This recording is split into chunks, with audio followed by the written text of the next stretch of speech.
করা যায় যে যা ওনাদের হাঁটতে অনেক সময় অসুবিধা হয়, পাশে রেল থাকলে সেগুলোর সুবিধা যাতায়াত, এরকম কিছু জিনিস এমনি গল্প করতে করতে বলছিলাম।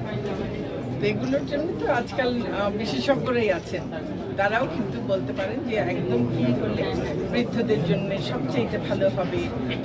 নিশ্চিত এমনি যখন এগুলো ডিজাইন করেছে সেই পরামর্শ নিয়েছে, আগামী দিনেও নেবে যখন থাকবে। আর একটা ঘর বাড়িতেও আমরা থাকতে গেলে দুদিন বাদে বুঝতে পারি যে চার কি লাগে। হ্যাঁ, তো এখানে যখন এসে বয়স্করা থাকতে শুরু করবেন তখন আরও বোঝা যাবে আর কোথায় কি অ্যাডজাস্টমেন্ট করতে হবে সেগুলো নিশ্চয়ই।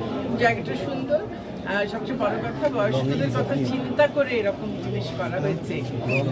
এই অঞ্চলের মানুষেরা, তারা যারা বয়স্করা আছেন তারা সৌভাগ্যবান। আমি নিশ্চিত দূর দূরান্ত থেকেও বয়স্করা হয়তো, বিশেষ করে যাদের ছেলেমেয়েদের যে হয়তো ছেলে মেয়ে বাইরে চলে গেছে, বয়স্ক হয়ে গেছে, বাড়িতে দেখবার এরকম অনেক মানুষ থাকে, অনেক রকম বাস্তবতা আছে। তো সেই ক্ষেত্রে বয়স্কদেরকে জায়গায় নিয়ে আসা, কোথাও রাখা যেখানে তারা তাদের সমবয়সী মানুষদের সঙ্গে সময় কাটাতে পারবেন, গল্প করতে পারবেন, কোনো এক্সারসাইজ করতে পারবেন, তাদের ফিজিওথেরাপি দেওয়া হবে, তারা খেলাধুলা করতে পারবেন, নিজেদের মতো যেটা করতে পারবেন, বিনোদনের নানা ব্যবস্থা থাকবে। সেটা করলে তারা কিন্তু শারীরিক মানসিকভাবেও অনেক বেশি ভালো থাকবে। তো সেই জন্যে আমরা একদিকে যেমন মনে করি যে বাবা মাকে কাছে রাখাটা খুব জরুরি, এবং কেউ বাবা মাকে বৃদ্ধাশ্রমে রাখবে এটা আমরা চিন্তাই করতে পারি না, মনে করি ছেলে মেয়ে কোথায় খুব সন্তান।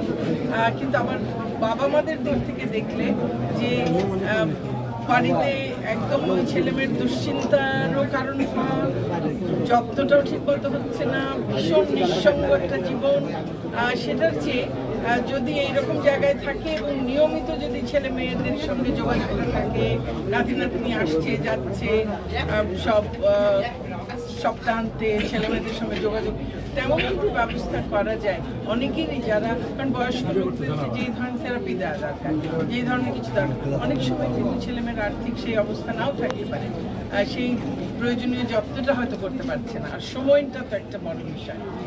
আর যাদের একেবারেই ছেলেমেয়ে হয়তো নেই, কাছে নেই, তারা কি করবে, তাদেরকে কে দেখবে?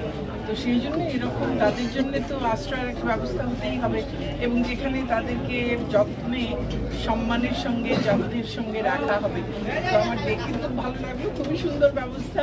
আমি আমাদের মাননীয় সংসদ সদস্য জান্নাতুরা হেনরিকে এবং তার পরিবারের সকল সদস্যকে, তারা সবাই মিলেই নিশ্চয়ই এটা করেছেন, হেনরির ভুবন বৃদ্ধাশ্রম। তো নাম শুনেও বোঝা যায় যে এটা নিশ্চয়ই ওর দীর্ঘদিনের একটা স্বপ্ন। সেই স্বপ্নটায় খুব সুন্দর চারপাশে একটা জগৎ তৈরি করার চেষ্টা হয়েছে। তো নিশ্চয়ই দিনে দিনে এটা আরও অনেক সুন্দর হবে যখন এখানে মানুষরা আসবেন, থাকবেন। খুব সুন্দর ব্যবস্থা।